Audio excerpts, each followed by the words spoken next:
It is the start of a brand new month and April Fools as well. Pero for Catholics, it's the holiest week. And today is Holy Wednesday, midweek as well. At kumakaway na nga ang very long weekend. Magandang hapon po sa inyong lahat. Ako po si Denise. Kumakaway ba?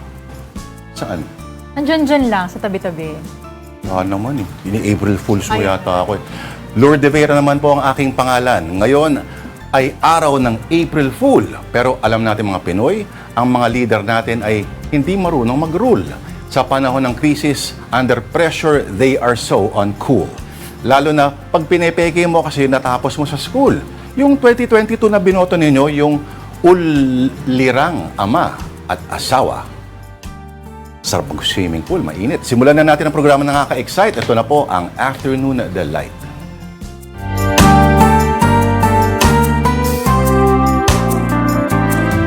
And as always, we have live reports from our mobile journalists throughout the program.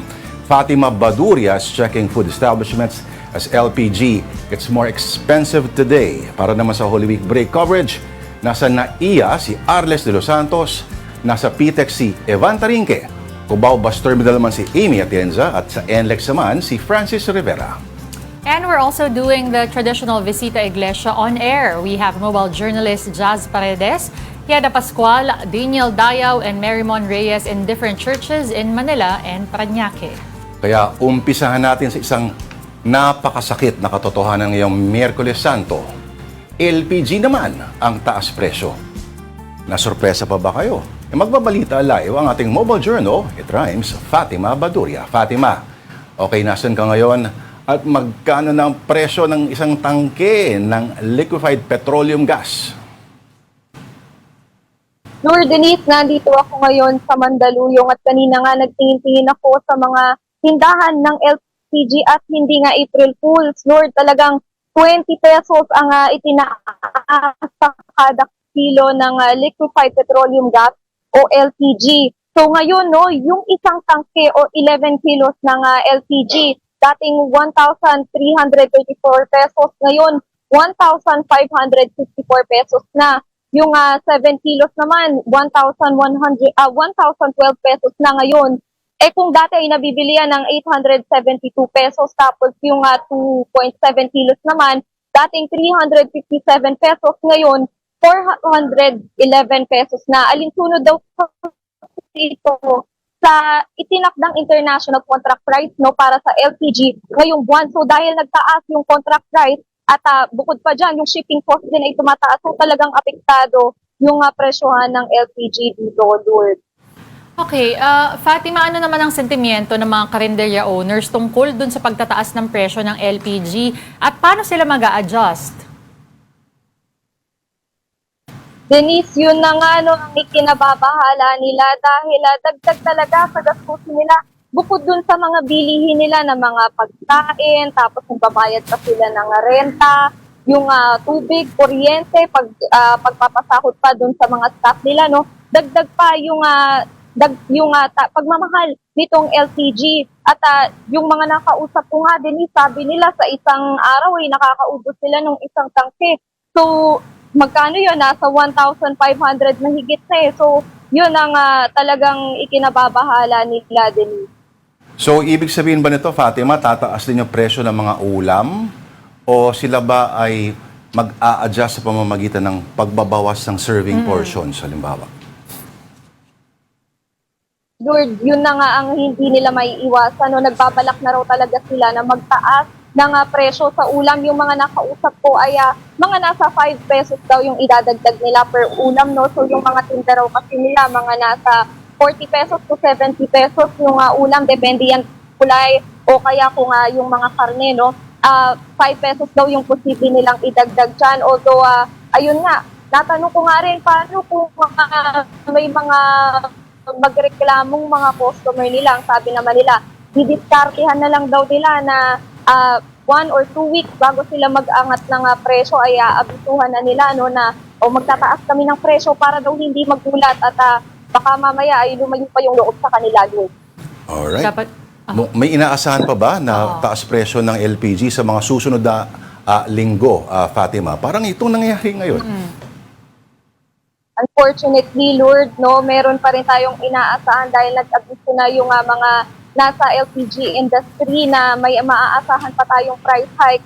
Epekto na nga rin itong pagpapatuloy ng sitwasyon dito sa Middle East at tumataas yung contract prices at ganoon na rin yung shipping cost, Lord. At tumataas ang blood pressure natin ng mga mamimili. Maraming salamat sa iyo, ang ating mobile journal, Fatima Baduria.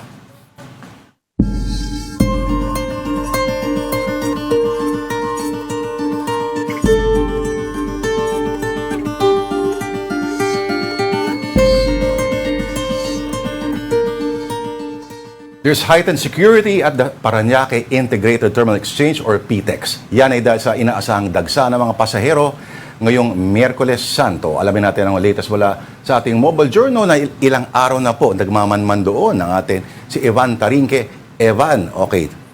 Gaya bang inaasahan, dumami na ang tao sa araw na ito? Absolutely, Denise. Ito nga, makikita nyo nga sa akin likuran, ganyan kahaba muna yung entrance kayo dito sa loob ng terminal. So, umaabot na yung pila hanggang doon sa labas. Ito, makikita rin natin, pag naglakad tayo ng konti dito sa loob ng terminal, makikita natin din yung may pila na rin yung mga pasahero dito. Ayan, makikita natin, yan yung pila ng pasahero na paakyat, papunta yan doon sa gate 4, I believe. Pero so far, no, Pops Roy Denise, aside from that, yung ilang mga ticket booths naman na ating napuntahan dito sa loob ng terminal, nakikita rin natin na kumapal na rin yung volume ng mga pasaherong bumibili ng mga ticket doon. Pero ayon sa pamunuan ng terminal, kahit pa paano naman daw, makakabili pa naman ng mga ticket yung ating mga pasahero na mag-walk-in dito. No? Pero mamaya-maya kasi, dahil nga half day lang, yung ilang trabaho sa, lalo na yung sa government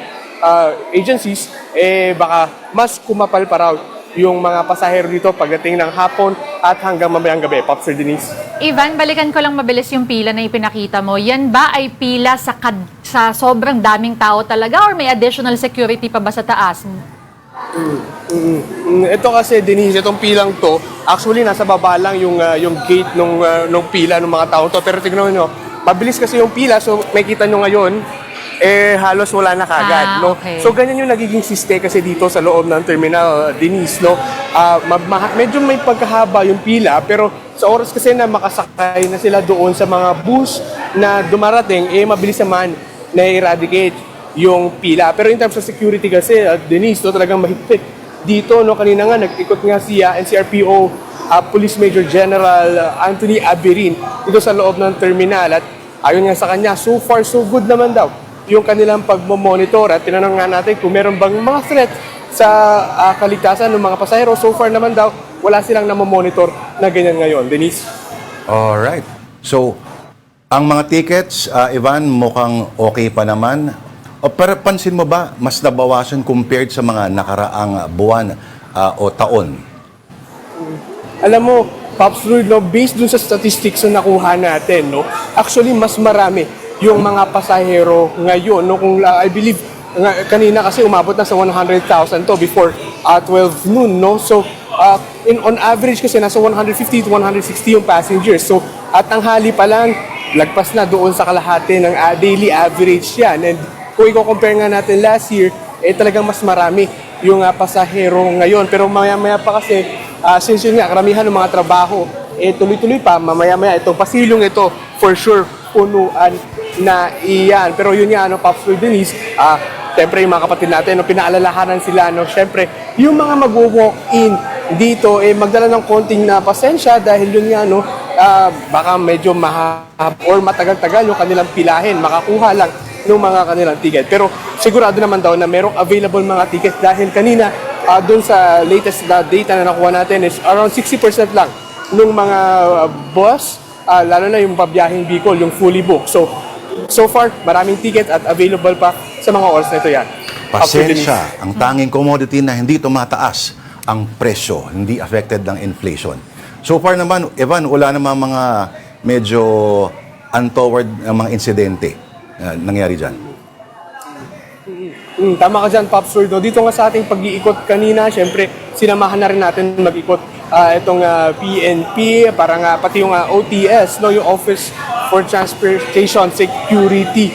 No? At talagang isa-isa nila tinignan, pati actually pumasok pa nga sila doon sa mga bus para nga talagang ma-monitor at i-check yung security ng mga pasahero natin dito. Pero so far, wala pa naman na itatala na untoward incident. No? And hopefully nga, wala nang matala. Pero paalala pa rin ng mga authorities na syempre maging mapagbantay pa rin sa mga gamit, lalo na yung may mga bata, pati yung mga bag, no? Dahil kasi hindi daw may iwasan talaga na sa ganitong panahon kung saan maraming mga pasahero, lalo na sa mga ganitong terminal, baka may mananamantala. So, yan yung paalala sa atin ng mga otoridad na palaging maging handa at palaging, syempre, double check yung kanilang mga gamit. Pops Sir Denise. Maraming salamat sa iyo. Nag-uulat po si Evan Tarinque. And then we go to Quezon City where passenger volume is expected to surge at Cubao bus terminals. And for the latest, we have mobile journalist Amy Atienza. Amy, kamusta ang sitwasyon dyan? Yes, good afternoon, Lord Denise. Dito naman no sa mga bus terminal sa Cubao no. Ay kung makikita nyo sa aking likuran, ito mismo ay may linya na no ng mga tao. Actually, lapit ko kayo dito mismo sa linya ng mga ito yung pila para nga doon sa mga pasaherong nag-book na ng kanilang mga biyahe online. So yan na yung haba ng pila and actually expected naman daw ng mga pamunuan ng mga bus terminal dito sa Cubao no na talagang dadagsa yung tao ngayong hapon. Pero so far, natanong na rin natin no, yung ilang mga otoridad na nagkalat nga rin dito, ang sabi naman nila ay wala naman daw pang nagiging aberya or any unwanted incident no na nangyayari dito mismo sa kinatatayuan kong terminal sa Cubao. At ang maganda dito no, may sistema sila na kahit binawasan nila yung mga bus no dito nga sa terminal na ito ay meron silang mga priority lane para nga dun sa mga chance passenger din pati walking passenger para on time pa rin silang nakakauwi at kahit nga nakita natin simula around 9 a.m. ino-observe natin ay hindi totally napupuno itong area na ito, itong waiting area nila dito para nga doon sa mga babiyahe sa iba't ibang probinsya. At yun pa, maganda rin dito, no, may mga booths din around at syempre may mga nakakalat nga na authorities para ma-make sure din na kahit mahaba-haba yung hihintayin ng ilang mga pasahero dito, lalo na yung mga walang advance booking, ay meron pa rin naman silang paglilibangan, no, at syempre yung mga authorities nga nakakalat para din iwas sa aberya at masigurado, no, yung kaligtasan ng mga pasahero natin dito sa Cubao. Denise? May mga sinusubukan bang magkarga, halimbawa, yung mga pasahero, no, ng mga, kunyari malalaking bagay, mga sofa, mga LPG, mga ganyan. At ano dapat ang hindi dalhin ng mga pasahero para nakikinig po ngayon? Lord, reminder lang din dito no sa lahat ng bus terminal sa Cubao, syempre pinagbabawal dyan yung pagdadala ng mga matatalim, pati mga flammable materials. Bukod pa dyan, may nakita tayo dito, actually hindi yung mga malalaking gamit, though may mga nagbibitbit talaga ng maleta, which is very common na din naman, pero yung mga pets, so doon sa mga may dala ng mga pet nila no, ay i-ensure lang daw na sana daw ay nakalagay sa cage o kaya doon sa bag. At syempre may mga diaper daw para hindi nga magkaroon din ng aberya sakaling may biyahe. At bukod pa dyan, paalala na lang din, double check daw yung mga bagahe nga na bit-bit nitong mga pasahero dahil may mga cases na rin dito mismo no, na naiiwan mismo sa bus na sinakyan yung mga gamit. So yon kailangan lang daw talaga ito iiwan na gamit at wala na rin magiging hassle no sa biyahe ng ating mga pasahero. Alright, thanks for... At yung mga pet, wag ilagay sa ilalim ng bus. Oo, wag na. Napakainit doon. Okay, thank you for that report, mobile journalist Amy Atienza. At this point, mag-visita Iglesia naman tayo on air. At para i-guide po tayo sa Quiapo, sa Maynila, naroon po ang ating mobile journal, si Jazz Paredes. Jazz, okay, parang walang tao pa so far. At may mga manghuhula ba dyan sa gilid? Tama ka dyan, Lord Denise, no? Kung makikita nyo nga sa aking likuran, wala masyadong tao, dahil nga siguro tirik din ang araw, at wala rin ongoing na misa ngayon, kaya wala tayong mga nakikitang deboto na paparating dito sa simbahan. Ang resume daw kasi ng misa is 5 p.m. pa at 6 p.m. Pero kanina, Lord, no, nung bandang umaga, makikita natin na yung 5 a.m., 6 a.m. hanggang 10 a.m. at 12:15 a.m. na Mass, halos mapuno na itong Minor Basilica and National Shrine of Jesus Nazareno ng mga deboto. At actually, kanina nakausap natin yung karamihan sa kanila, nanggaling pa sa malalayong probinsya. Yung isang nakausap natin kanina, galing pang Bicol, may galing ng Bulacan and Cavite. And pasama na daw ito sa panata at devotion talaga nila na kahit nga daw mahal ang gasolina at pamasahe, dinayo nila itong Quiapo Church para makapagmisa and araw-araw silang babalik dito hanggang linggo ng pagkabuhay. At kaugnay pa dyan, Lourdes at Denise, magkakaroon nga ng prosesyon sa Good Friday o sa Biyernes ng Poong Jesus Nazareno at puspusan na nga yung preparasyon ng mga otoridad. Dito kanina yung MPD and yung PNP, nag-ikot-ikot sila dito sa vicinity ng Quiapo Church at pinagbabawalan na rin yung mga tindera. And yung sa tanong nyo kanina kung may mga manghuhula dito sa paligid, unfortunately, bawal muna sila dito. Kung makikita nyo, usually, di ba, may mga tindahan dito sa aking paligid kapag regular day.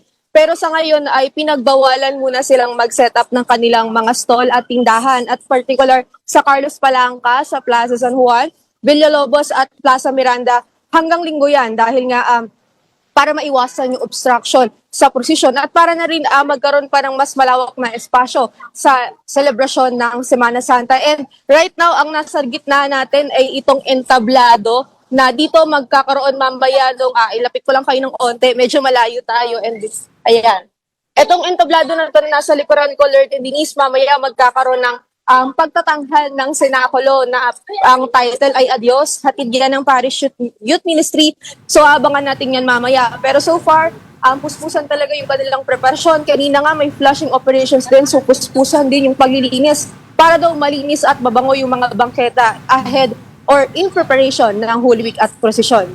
Lord, Denise. Jazz, meron bang paalala yung mga otoridad doon sa mga debotong pupunta, yung mga kailangan nilang bitbitin at saka yung mga kailangan nilang iwasan?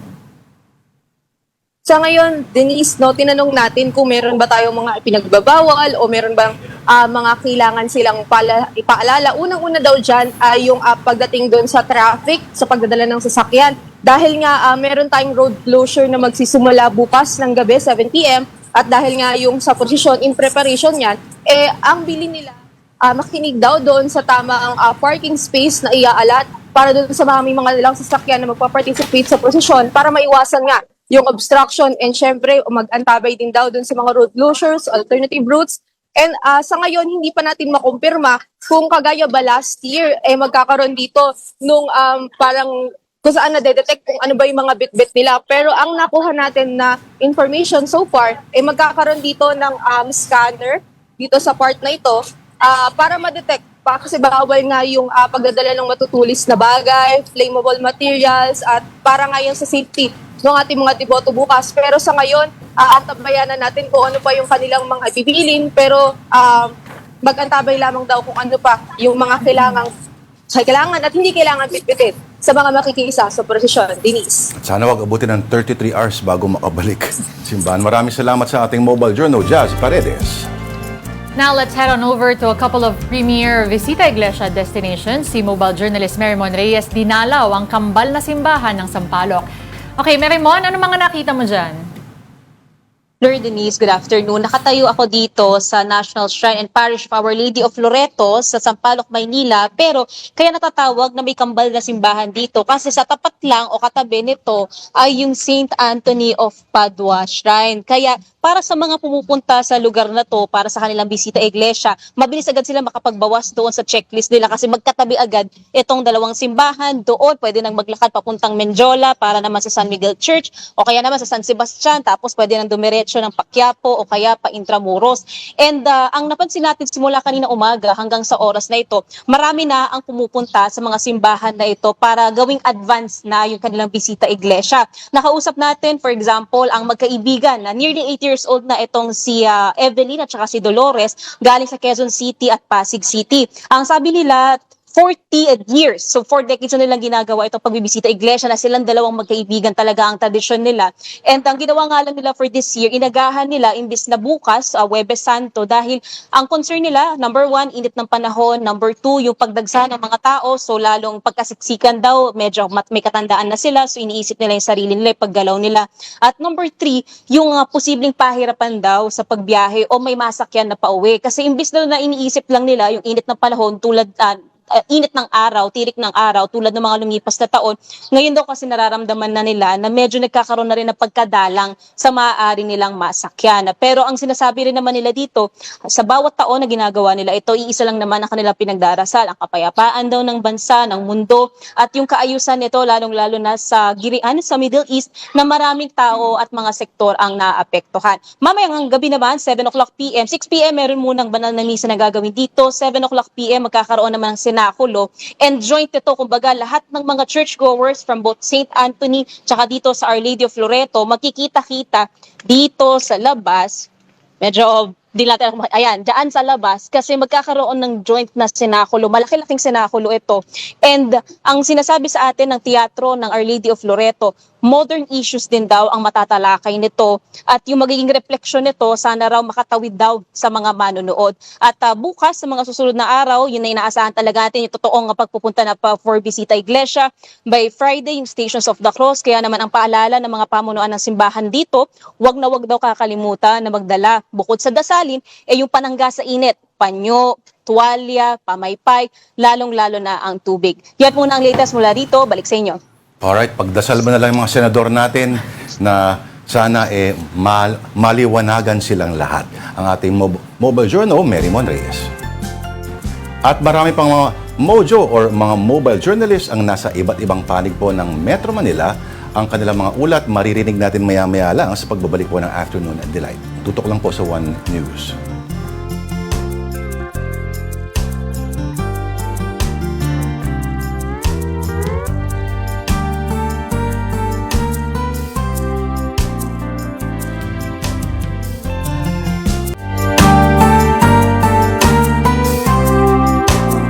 This is AP News Minute. The U.S. Supreme Court has ruled against a law banning conversion therapy for LGBTQ plus kids in Colorado. 8 out of the 9 justices agreed that the law raises First Amendment free speech concerns. They sent it back to a lower court to decide if it meets a legal standard that few laws pass. Israeli police used a water cannon to disperse dozens of protesters in Jerusalem after Israel's parliament approved a new death penalty law. The law, which has been harshly condemned by the international community and rights groups, makes death the default punishment for Palestinians convicted of murdering Israelis. The Colombian army says it rescued 6 siblings who endured days of extreme conditions while hiding in the jungle. Authorities say the siblings hid because their parents were being threatened by a rebel group and they feared being forcibly recruited. People cheered as a Russian oil tanker docked at a Cuban port for the first time in 3 months. The lack of oil has worsened an economic crisis in Cuba that has left the population to deal with long blackouts and a severe shortage of food and medicine. Alright, this is still Afternoon Delight on One News. Lourdes de Vera po ang aking pangalan. Ako naman po si Denise Tan. Magandang hapon pong muli. Alright, unlike sa gas, dahil di niya kaya gawin, President Bongbong Marcos has ordered a price cap on imported rice. This is another measure to cushion the massive impact of the Gulf War in the Philippines. Para bigyan mo kang balita ang ating Mojo, Julie Baiza. Nagrekomenda ng National Price Coordinating Council na price cap na 50 pesos bawat kilo sa imported na well-milled rice. At ilalabas natin ang executive order para maipatupad na ito sa lalong madaling panahon. Ito ang sinabi ni Pangulong Bongbong Marcos na pinakahuling aksyon ng gobyerno para matugunan ang epekto ng krisis sa Middle East. Kaugnay niyan, pinalalawak na rin daw ang implementasyon ng 20 pesos na bigas. Dahil sa taas ng demand, 2,000 tonelada na ang ibinibigay sa mga Kadiwa Center at iba pang nagbebenta nito. Asahan na rin daw sa wakas ang tulong sa mga magsasaka at mangingisda ngayong Abril. Mahigit 4 na milyong benepisyaryo ang makakatanggap ng 2,325 pesos bawat isa sa Abril. Mayroon ding fuel subsidy para sa mahigit na 40,000 na magsasaka. Ang ating naman mga mangingisda makakatanggap na ng halos 100,000 na fuel card at fuel voucher. Sa ngayon, may hanggang 51 araw na buffer stock o imbak na lang isang bansa. Dumating na kasi ang biniling 142,000 na bariles ng diesel habang ang iba pa ay inaasahan ngayong Abril. Sunod nang mapupulong ang Development Budget Coordination Committee para pag-aralan kung dapat bang gamitin ang kapangyarihan ng Pangulo na bawasan o suspindihin ang excise tax sa langis. At kahit Semana Santa, tuloy-tuloy daw ang tulong sa mga OFW na umuuwi mula Middle East. Hindi rin daw mapuputol ang pamamahagi ng ayuda sa mga tsuper at ang diskwento sa LRT2 at MRT3 at ang toll discount. Ngayong Semana Santa, sa ating pagninilay at panalangin, naway isama po natin sa ating dasal ang kapayapaan at kaginhawaan ng lahat. Bilang Pilipino, ipakita natin ang likas na pakikipagkapwa natin, maging mapag-unawa, maging mapagbigay, maging mapagmahal na Pilipino. Mga kapatid, Mobile Journal Julie Baiza po, hatid ang mukha ng balita.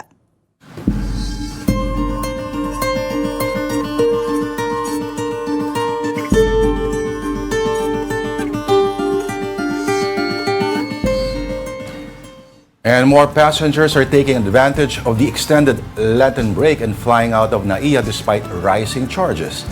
At the country's main gateway right now is our mobile journal, Arles de los Santos, na wala sa ICI. Last day kahapon. Arles, kamusta ang foot traffic dyan ngayon? Lord at Denise, tuloy-tuloy yung pagdagsa ng mga kapatid natin na palabas nga ng bansa o pauwi sa kanilang mga probinsya ilang araw nga or sa pagpapatuloy actually ng Holy Week ngayong linggo kung saan dito sa aking likuran, tuloy-tuloy nga yung pagdating ng mga mag-check-in ng kanilang mga baggage. And then kapag inikot natin yung camera dito sa harapan, mas madami tayo din mga kapatid na nandito kasama syempre yung kanilang mga kamag-anak na papunta din syempre sa ilabas ng mga bansa. At inaasahan kasi Lord at Denise napapalo nga sa 1.35 million ang kabuang bilang ng mga pasahero na dadagsa dito sa NAIA ngayong Holy Week season. Actually, everyday ang inaasahan nasa 143,000 na mga pasahero yung dadagsa dito kada araw yan hanggang matapos nga itong Holy Week para yan sa domestic at international flight, gayon din ang inbound at outbound, kaya naman talagang mataas pa din yung seguridad dito sa buong NAIA. Oo. May mga nagkakagulatan ba dyan at umaangal ang mga pasahero tungkol sa fuel surcharge? Kasi lalo na sa mga international, malaki-laki rin yun, Arles, Actually, Lord, wala pa tayong na-encounter na ganyan, Kasi yung ilan sa ating mga nakausap, ibinook na yung ticket maaga pa lamang. Parang beforehand talaga, kung saan yung ilan nga doon, mababa pa yung presyo ng mga ticket, yung mga piso sale, yung mga seat sale, yun, nag-take advantage daw sila doon. And dito, actually, sa pakikipag-usap pa natin, parang karamihan talaga sa kanila, mga kalapit na bansa lang sa Asia pupunta, mga Southeast Asia, gaya ng Vietnam, ng Thailand, and then doon, on the other side, doon sa OFW Lounge, nandun naman yung ilan sa ating mga kapatid na OFWs na pupunta doon sa Middle East, pero syempre doon lang sa mga bansa na bukas sa airspace kagaya ng Qatar. Meron tayong nakausap si Irene, ilang taon na daw siya nagtatrabaho doon sa Middle East, pero ngayon lamang daw siya pupunta ng Qatar at binook niya na agad yung ticket niya 2 months ago bago pa nga maging mas mainit at katulad ng sitwasyon na ito yung kalagayan doon, kaya ikinagagalak niya na hindi nga naapektuhan yung kanyang kontrata at paglipad doon sa Qatar ngayong araw. Arles, marami pa rin bang nalilito dyan sa yung mga assignment ng terminal sa mga airline? May mga nakita tayo, Lord, kanina na hinahanap nila yung Terminal 2, Terminal 1, pero kasi nagkaroon nga ng ilang mga pagbabago doon sa or mga terminal changes, and yung dating nasa Terminal 2, may mga naglipat na dito sa Terminal 3, and then from Terminal 1 to Terminal 2, pero depende yan, of course, doon sa airline of choice nila na dito din, so far, wala pa naman tayo nakukuha na nakansela or na-delay na mga flight.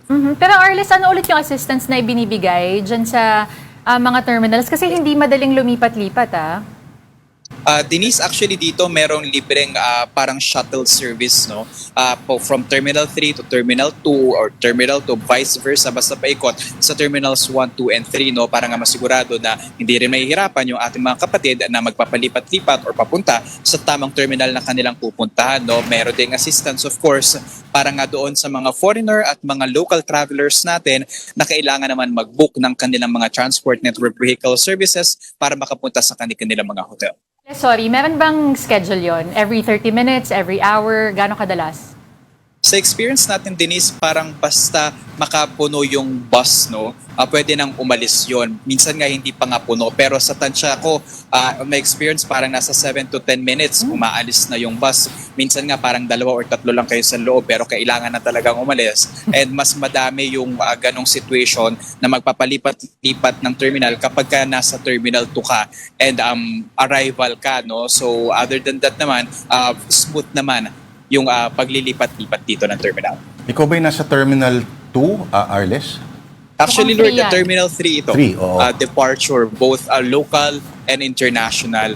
So dito, sa color, makikita naman na natin kung anong airlines yan, no? And then, doon naman sa kabila, nandun sa iba pa, dami-dami kasi, Lord, iba-ibang destination talaga dito. Wala pa naman tayong so far, though, na naririnig na nakansela yung kanilang mga flight. So para mabilis ba, wala nang x-ray doon sa bungad, Arles, tama ba? Isa na lang ang x-ray overall? Yes, Lord. Ngayon nga yung pagpasok na dito sa kanilang check-in baggage kung hindi tayo nagkakamali, no? Kasi hindi lamang doon hindi kagaya na noon dati talaga na parang paulit-ulit yung magiging x-ray. Isa yun sa mga dahilan kung bakit nga talagang itinataas nila yung seguridad dito. Actually, kaninang umaga lamang, no, ay nagsagawa ng inspection dito yung Office for Transportation Security kung saan binisita nila yung OFW Lounge, OFW Lane for departure and arrival dito sa NAIA, and then sinubok dito, Lord, harap-harapan, no, yung demo ng yung tinatawag nilang commissioned explosive detection system na gumagamit ng computed tomography technology with automatic tray return system. Tapos meron mismong explosive na nakalagay doon and na-detect naman agad, no? But in numbers, hindi lamang dito, Lord, sa NAIA, mataas yung seguridad, no? Mayroon din kasi mga natala ng mga cases sa Cebu, Cagayan na lamang, no? Yung nakita natin doon, may isang pasahero na nakitaan ng 13 piraso ng liquid marijuana cartridges at 3 drug paraphernalia. Kaya ngayon ay nasa kustodiya na ito ng PIDEA, habang yung sa Palawan, meron din tayong Yan ang case pampasabog doon na isang talaga, Arles, pasahero na tinatawag. yung palipad na nasa 65 na mga ammunition yung hawak niya at 2 magazine ng M16, no? Kaya naman nasa kustodiya na rin siya ng PNP. And dito sa NAIA, nananatili yung tradisyon ng mga Pinoy na naglalagay ng bala or yung blank na bala sa kanilang mga bag bilang anting-anting. Kinukumpiska yan so far ng otoridad dito sa NAIA. So, bala, marijuana, huwag magdala. Okay, maraming salamat sa iyong ulat. Ang ating Mojo, Arles de los Santos. 24/7 efficiency ang pantapat ng NLEX sa inaasahang pagdagsa ng mga pauwi sa kanilang probinsya. In Mobile Journal, Francis Rivera is monitoring traffic volume on that expressway. Okay, Francis, mahaba na ba yung pila sa toll stations? Yes, Denise, nag-uumpisa lang pumapal ang volume ng mga sasakyan dito sa NLEX Toll Plaza, Balintawak. So, eto, makikita nyo, flip ko yung camera natin para mas makita natin na talagang nag-uumpisa na mag-build up ng linya ang mga sasakyan. Kasi since nga half day na lang din, talagang humahabol na yung mga kapatid natin magsisiuwian sa kanilang mga probinsya, no? At andito ay tuloy-tuloy yung dating ng mga sasakyan, ano? At actually, unlike kahapon, Pops, Lord and Denise, marami rin yung mga humahabol din na magpakabit ng kanilang mga RFID. Ito, itong line na yan, no, na nakikita natin. Kung kahapon, talagang palima-lima lang, or minsan hindi nga puno ito, pero ngayon talagang punong-puno ng linya ang nais magpakabit ng RFID. Kasi sino ba namang ayaw ng libre na yung pagpapakabit, no? Talagang yung load na lang yung babayaran ninyo, plus kasi ang kung nakita nyo dun banda sa kabilang side, tuloy-tuloy yung flow ng pila ng mga naka-RFID kaysa dito kasi sa mga nag-build up ng line. Ito kasi yung mga naka-cash lane. So ngayon ay ganito pa rin, o ganito na yung sitwasyon ngayon, at inaasahan talaga nila ngayon yung dagsa ng mga sasakyan, o ngayon yung mas kakapal yung volume ng sasakyan mula ngayong hapon hanggang mamayang gabi, at inaasahan nga rin na may hahabol pa for tomorrow morning. Pops, Lord and me. Okay, maraming salamat sa ating Mojo sa NLEX, si Francis Rivera. Okay, Balik Bisita Iglesia on air ulit tayo. Nasa Luneta naman para sa isang interactive Stations of the Cross ang ating mojo na si Ray Vicente. Ray, please enlighten us. Paano nag-work yan ganyan? Bilis, Lord, kung nanghahanap nga ating mga kapatid, syempre ngayong Semana Santa na malapit lang at mapupuntahan agad dito po sa Rizal Park, Luneta, ay meron nga tinatawag na Interactive Stations of the Cross, kung saan 14 na cross, Lord Denise, yung mga nakatayo rito at each station or each cross ay may iba't ibang aktibidad. Katulad na lamang nito, pakita ko para mas maintindihan nyo, Lord Denise, i-backcam ko lang. Dito tayo ngayon sa Station 2, kung saan makikita nyo yung kneeling na pang prayer, no? So, yung mga nakita tayo, may nabidyohan tayo kanina ating mga kapatid, na talagang lumuluhod para talaga manampalataya, manalangin. Kasi dito, Lord, at Denise, kung mapapansin nyo, may kanya-kanya kasi silang pagbasa. At syempre, papakita ko rin to, dun kasi sa Activity 1 or sa Station 1, Denise, Lord, meron tinatawag na pagsulat ng kanilang prayer. So, pwede nyo pong ihulog dito sa ating mga kapatid na pupunta para syempre yung mga gustong manalangin, mailagay rin dito. Puntahan naman natin, Lord, yung ibang stasyon pa. Bilisan lang natin, ano? Ito yung Station 5. Medyo may kalayuan lang, Denise, Lord, yung haba o yung pagitan pala ng mga stations, ano? Pero kaya naman siya lakarin. So, dito sa Station 5, makikita nyo, meron tayong imahe ng krus at syempre, pagbabasa. Kasi, Lord, Denise, ay each station, meron tayong pagbabasa para syempre ngayong Semana Santa, mabigyan din ng linaw at yung mga tao, mga kapatid natin, nangangailangan ng inspirasyon. At speaking of inspirasyon, meron din tayong dinatawag dito na encouragement wall kung saan pwede pong magsulat yung ating mga kapatid ng mga inspirational message at syempre maging Bible verse. Denise, Lord, hindi kasi natin mapakita talaga yung kabuuan na eksena rito, no, yung buong stations ng cross dahil nga mahaba talaga siya. Pero bukas po itong parke from 6 a.m. hanggang 6 p.m. in the evening mula nga ng Lunes Santo hanggang sa Sunday. Pagkatapos siya sa Easter Sunday, Lord Denise. Ray, how big is the park? And approximately, kung ikaw siguro hindi ka masyadong sanay maglakad-lakad o medyo hirap ka, how long will it take you to get to all the stations? Actually, Lord, Denise, kanina na nag-walkthrough ako, hinihingal ako, no? Hindi ako mabilis lumakad. As in, naglalakad lang ako kasi medyo malaki yung pagitan kung mapapakita ako between the next station to another. Pero kasi, Denise, may mga ibang estasyon na malapit lang naman, katulad nitong Station 6, pati itong Station 5, no? Pero pagdating sa Station 6 to Station 7 naman, kung maipapakita ko, nandun pa sa pinakadulo, kung nakikita nyo yung itim na tent, no? So, kung maitatansya ko, siguro sa mga matatanda, Denise, pahirapan siguro yung paglalakad, lalo na kaninang umaga kasi, Denise, medyo mahangin dito, lalo kung makikita nyo, surrounded tayo ng mga puno, pero ngayong mga tanghaling tapot ay napakainit talaga, so mahihirapan talaga yung mga matatanda na maglakad dito, pero kung tansya ko lang sa mismong size, siguro yung kalahati ng monument ng Rizal Park, ganun siya kalaki. Marami pa rin bang namamasyal dyan at nagpapapicture doon sa Stella Moto, yung ano ni Rizal, ano? Yung monumento doon. At ando pa rin may dalawang marines na nagbabantay kahit mainit. Siyempre, nandun yung mga yun. Oo. Tama ba, Ray? Oo, tama, Lord. Pero ngayon actually, simula kaninang umaga, wala akong ganun napansin ng mga tao. Siguro, mga joggers, may mga ilan-ilan, pero hanggang tumatagal yung araw, yung oras ng ngayong araw, napapansin ko paunti yung tao. Hindi natin alam kung dahil nga ba Semana Santa or dahil nga tumataas yung presyo ng petrolyo. Kasi kung matatandaan natin, nung mga nakaraang linggo, pumunta rin tayo dito sa Luneta Park nung kasagsagan pa lang, unang linggo pa lang, nung pagtaas ng presyo ng petrolyo. At ang sabi nga ng mga nakuusap natin doon, pati yung pamunuan nito ng NPDC, National Parks Development Committee, ay hindi pa raw talaga nila ramdam yung pag-unti ng tao. Susubukan daw nila kung after 1 month na patuloy or staggered yung pagtaas ng presyo ng petrolyo, uunti ba ang tao? So ngayon, sa pagkakita ko, mas umunti na talaga kumpara ng mga nakaraang linggo, Lord. Abangan mo mamaya dyan, Ray.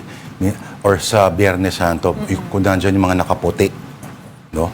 Mga miyembro ng mga ni Rizal, nandyan sa area. Tapos, Silipin na yan, oo. pero mamaya hapon, Parang ano yan, Cubao, sabi ni Amy or Cindy's. The place to be yung Luneta, maya-maya lamang. Maraming salamat sa ating Mojo, Ray Vicente. Thank you, Ray. Alright, punta naman tayo sa Parañaque kung saan naroon ang ating mobile journo na si Yeda Pascual sa pamosong National Shrine of our Mother of Perpetual Health. Yeda, Baclaran Day, gaano karami yung mga taong nandyan at ano-ano yung mga activities lined up? Yes, Denise, sa kabila nga ng init ng panahon at dami ng tao ay patuloy pa rin ang pagdagsa ng mga deboto dito sa Baclaran Church dahil nga Miyerkules Santo at Baclaran Day. Tinataya na aabot sa mahigit 130,000 ang inaasahang deboto na pupunta ngayong araw na ito dito at nagsimula nga ang misa kanina nga 5:30 a.m. at ngayon nasa ikawalong misa na tayo at patuloy pa rin yung pagdami ng tao at punuan sa loob ng simbahan at may mga nakatayo na nga sa loob at labas. At nagsimula yan 5:30 a.m. at makatapos ang huling misa ng 8:15 p.m. So bukod sa misa, meron ding Novena Benedicto at Station of the Cross dito din sa labas ng Baclaran Church. So Denise, nanatili namang maayos yung sitwasyon dito dahil meron ding mga nakadeploy na mga barangay tanod at kapulisan sa loob at labas ng simbahan para masiguro na maging maayos at ligtas ang mga deboto ngayon dito sa Baclaran Church. Yeda, ano yung mga, baka pwede mo ipakita sa amin? Meron pa ba mga vendors dyan sa labas? At ano ba yung mabili pa rin ngayon? Kasi alam natin, yung mga kapatid natin, syempre, nagtitipid na rin. Yes, Denise, teka, i-back cam lang natin. At kasi medyo nandito ako ngayon sa harapan ng simbahan eh. Pero kung lalakarin ko yan, dire-diretso, napakaraming vendors, iba-iba. Yung iba nagtitinda ng mga pagkain, ng mga kandila, rosaryo. So meron tayong entrance doon, meron din tayong entrance sa likod ng simbahan. At ayan nga, mapakita ko rin sa inyo na mayroong mga station of the cross. At ayan nga, patuloy yung pagdating ng mga tao. So isang entrance pa lang ito, Denise, ha? Meron pa mismo sa likod ng simbahan. Yan. Yeda, andyan pa rin yung, tama ba, no? Yung mga wall ng mga pangalan ng mga drug war fatalities? Lord, kanina napansin ko pero wala masyadong tao doon sa parte na yun dahil lahat nakafocus dito sa simbahan. Alright. So, magpasalamat na tayo sa ating mobile journalist, Yeda Pascual. Thank you, Yeda.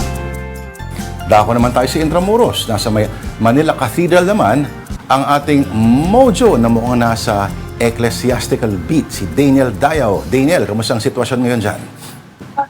Good afternoon, Lord and Denise. Just a day before the most significant observances of the Holy Week, ang mga kapatid nating katolikong deboto ay pumunta rin dito sa Manila Cathedral para sa tradisyon na bisita iglesia. At kung makikita nyo sa aking likuran, ay hindi na masyado maraming ganon tao, no? Pero that's because natapos na yung misa kaninang 1 p.m. So yung misa dito, 7:45 a.m. and then 12 p.m. lang. That's because ang pinaghahandaan talaga ng Manila Cathedral is yung bukas for Monday, Thursday kasi meron din silang Christmas. So pakita ko lang sa inyo, yung nasa harapan ko, meron ng mga big screens dito, both sides yan ng Manila Cathedral.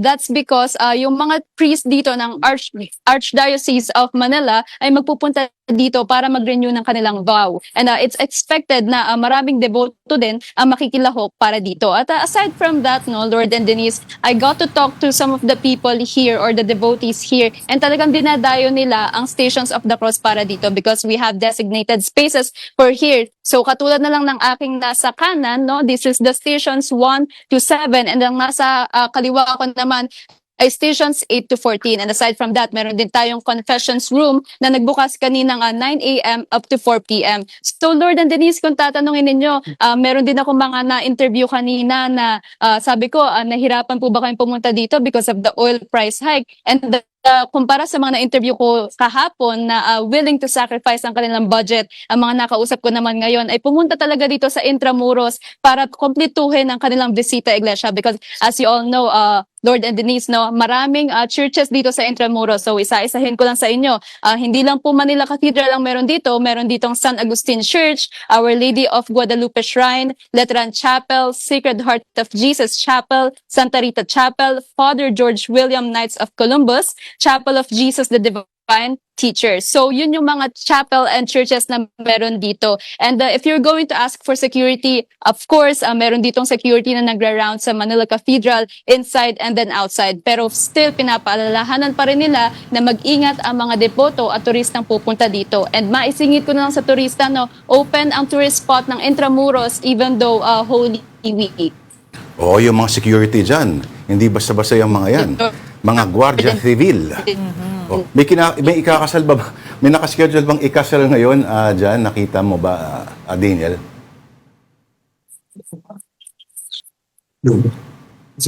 Yes, Lord. Actually, nagtanong-tanong din ako ng schedule nila for the Holy Week. Pero focus lang daw talaga tayo sa misa and preparation of liturgic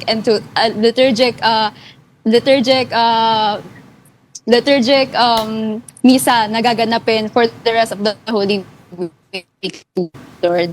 Alright. Pagdasal mo na lang kami hanggang sa susunod na simbahan ang ating mojo na nasa Manila Cathedral sa Intramuros, si Daniel Dayaw. Again, this is Afternoon Delight on One News. We just need to pause for another break. We'll be right back.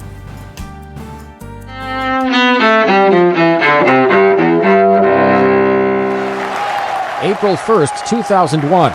Slobodan Milosevic is arrested after a standoff outside his Belgrade villa. The former Yugoslav leader is soon transported to the Netherlands to face charges before a UN War Crimes Tribunal. Milosevic dies in custody 5 years later while still on trial.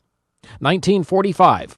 American forces invade the Japanese island of Okinawa during the final months of World War II. The U.S. secures the island after nearly 12 weeks of fighting that's among the war's fiercest in the Pacific. 1933. Nazi Germany begins persecuting Jews with a boycott of Jewish-owned businesses. Discrimination and violence against Jews increases under Nazi rule, culminating in the Holocaust. 2003. At this point, she is safe.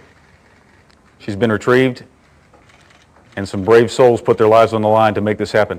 American troops rescue Army Private First Class Jessica Lynch from a hospital in Nasiriyah, Iraq. That's where Lynch had been held prisoner since her unit was ambushed 9 days earlier. And 1984.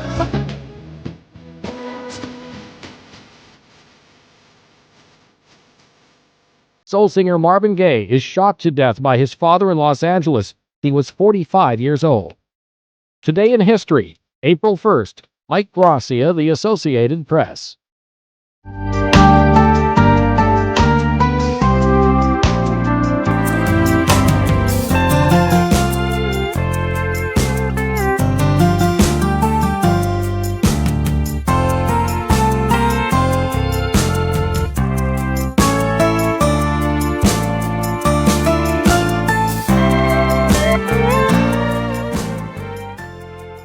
Walaan ninyo. Hindi po to kung anong programa. Ito pa rin po ang Afternoon Delight. And we thank you for staying with us. And our delight of the week, ang hit natin ay ang mga handa sa pabasa. And so we have some rice, some fish, and munggo. Sino kayo nagpapabasa ng full meal? Ano? Oo, Puntahan nga natin yan. Madaming budget. Bihira yan, Oo. Salamat po sa mga patuloy pa rin binubuhay yung tradisyon na yun. Oo. Teka, titikman ba natin? May oras ba tayong tumikim? Oo, Konti lang. you make tikim the mongo. Later na lang, I'll make tikim later. Oo. Pag-usapan muna natin ang ating mga stories on social media. Sige, yan. Okay, first up on onenews.ph, Marcos responds to an 11-year-old girl's appeal for help. So kumalat ito, no, yung story on social media where there was a video of an 11-year-old girl na sinabi niya nga na she was sexually assaulted by their barangay counselor, his sons, as well as his colleagues. Grabe. Oo. So may nag-post din ng video na yon, tapos umabot daw kay President Bongbong Marcos at yung reaction niya daw is he was very saddened and very mad about it. At pinangakuan niya itong this child na sisiguraduhin niya daw that there will be justice at magkakaroon siya ng opportunity to just read and you know and live her life. Ito yung metaphor, no, para sa yung mga abstractions. Ang pag-govern kasi ng country minsan pagbalanse kasi siya ng yung specific na mga concrete na mga bagay versus yung mga abstractions. Ang populasyon is an abstraction pero ang dalagitang ganito is pure striking reality talaga na kung sino man ang nag-advise sa kanya, dapat mga ganito. Kasi yung narrative, yung mga kwento, ito talaga yung nagpapakita na may ginagawa talaga siya. Pero grabe yun, pamilya, mga barangay, ano pa. Oh, no child, no person actually deserves to be in that situation, let alone an 11-year-old kid na napaka-inosente. I'm sure wala namang tinatapakan, pero sad news for this child. Pero okay. Still on President Marcos, on the Philippine Star, he orders government offices to reduce power and fuel use. O partner, papakita ko lang, kasi yan yung research ko itong past few weeks sa National. Hello pala sa mga taga National Library, fantastic job. Ang galing nila, ang bilis nila, ang efficient po nila, at matulungin po sila. Kung makikita niyo noong 1973, yun pa rin ang mga problema, yun pa rin yung mga tinuturong solusyon. Hanggang noong 1979, medyo ganun pa rin. Hindi halos ang babago. Halimbawa, nag-utos ang Pangulo na, ito, kita ninyo, alternate energy source proposed. 79. 1979. Meron din ganyan noong 1973. So makikita mo na yun at yun pa rin. Ito, gas prices loom. 1979 ito. 1973 may ganun din. Kasi utos din ng Pangulo noon, medyo mas sigurado. Sinabi niya talaga na lahat ng mga opisina ng gobyerno, pagkatapos patayin agad yung aircon, patayin yung ilaw. Sa mga street lights, neon lights, alas 10, patayin lahat yung mga yan. Yung ilaw okay. Yung sa mga bahay-bahay, yung barangay, sinisigurado nila na yung mga mobile na roronda ay yung mga kailangan lang talaga. Taxi stands na uso, bawal yung mag-iikot-ikot na walang lamang pasero. Taxi stands talaga. Again, ilan lang sa mga measures noon na for some reason, hindi tumatatak sa mga henerasyon na sumunod. Hindi ko alam kung bakit, parang COVID siguro. Ano ba, parang coping mechanism ba natin? Hindi, baka kasi ang nangyayari lang kung kailan lang kailangan gawin o nakikitang may need to do it. Hindi na itutuloy-tuloy. Implementation ng problema Parang overall, parang sa panitikan din kasi halimbawa, sa literary scene sinasabi na wala tayong literary record ng mga gera. Except for some, Pero ito ay, halimbawa, the first great martial law novel ay sinulat parang 15 years after it happened. Wala tayong ng mga plague, mga sakit, mga pandemya, ganyan. Walang mga nobela, wala tayong mga short stories sa ganun.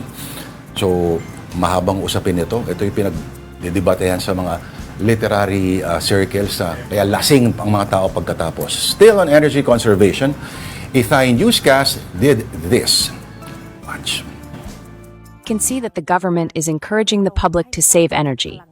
In many areas, especially on the civil servant sides, they've been asked to work from home now. Many places have also adjusted their air conditioning temperature to 26 or 27 degrees Celsius, using fans and opening windows instead. At this time, we are experiencing the weather of almost 40 degrees Celsius. Therefore, there has been a follow-up measure where men who usually wear suits and neckties to work are allowed to take off their suits. Our viewers may be asking, what about you three? You're still wearing suits. So, should we take it off or not? Let's take it off and follow the measures. Let's just take it off so we can set an example of how to save energy too. By wearing less clothing, it can help with our moods and the coping with the weather. Some people who are addicted to cool air conditioners, well, now you don't have to. Maganda habang tinatanggal yun, may background music. Ano yung background music? Da-da-da-da-dan. Pero syempre, sila lang ba? Syempre, tayo rin. Diba? Ba't tayo gagaya sa kanila? Take it off, sabi. Take it off. Take it off. Hindi, pero sige. Kasi nakakatulong talaga sa Sila nga, gayahin. Ikaw din ba? Oo ba? Ayan. Sige. Sumabit pa yung aking wait lang. Dapat yung paghagis, hindi yan sinasabit sa likod ng dapat hinahagis mo yan sa harap ng camera. Ganun ba yun? Mamaya yun pag extra. Aba, muntikan pa. Sige, ako sa side. Wala doon yung mikropono ko, mabuti na lang, di ba? Pero, Ito na ba yun? We're letting you in on another fact. Alam nyo ba, ang Signal TV ay kasama nyo rin o kasama rin sa kampanya na para mag-conserve ng energy. So, FYI, all Fridays, dress down ang employees. Dress down, hindi dressing down. Oo. And all Wednesdays, tulad ngayon, work from home setup ang lahat except for us. Siyempre, mga naghahatid ng balita. Pero madali naman kami kausap. Papatunayan yan sa atin ng ating partner na si Tita Denise Tan. Oo. Ano bang gagawin? Pampataas ng ratings ba ito? I'll go outside and show you guys our offices. Kasi nga, di ba sinasabi natin, ito papakita ko na lang sa inyo para mas maintindihan nyo. Ayan. Wait lang. Mag-walk through tayo sa office namin. So inside the studio, pakita muna natin si Lord. Hi, Lord. Ayan. Hello, Ayaw ni weekend. Lord. So, papakita natin yung studio that nobody is here. Patay po yung air conditioning, patay yung ilaw. Ay, there. Pakita natin ang ating staff, the prod. Hello. All the offices are vacant right now. Wala pong tao. Again, patay ang ilaw in observation of conserving energy. So every Wednesday, ganito na po, patay na po yung mga ilaw, patay na air conditioning, work from home setup muna ang lahat ng tao dito sa office. And on Fridays again, naka-dress down po tayo. Oh, teka lang! Lalagay ko dapat sa supo to eh. Bakit ano? Akala ko hindi ka pa babalik agad, papabalot ko sana. Teka lang, nagkakalamangan tayo Okay. Ay, sorry tayo, wala kang tilapia mamaya. So yun yung setup natin. Okay. Again, Signal TV is all in with these energy-saving measures as the nation faces an oil crisis. Yun nga, katulad na nasabi ko kanina, work from home setup na every Wednesday, at least for us. And actually lahat, no, yung mga offices, parang once a day or every Wednesday nga ba, work from home. Dress down for employees para makatulong sa weather. Shuttle services din. Oo. Ay, yan ang pinaka-ano talaga kasi bawas gastos din for employees. Yun, walang ilaw, walang air conditioning in most areas of the office. Syempre, in certain cases, may kailangan i-maintain. Ano? Yes. Pero tulong-tulong po tayo sa ating pag-conserve ng enerhiya. At bilang patunay dyan, wala tayo bukas. Wala tayo bukas. Oo. And on Friday, magkikita-kita po tayo ulit next Monday. And that will have to do it for us this Holy Wednesday. Sabay-sabay po tayong mag-nilay-nilay. Ngayon pong Biyernes Santo, buong Holy Week. Let's pray for each other.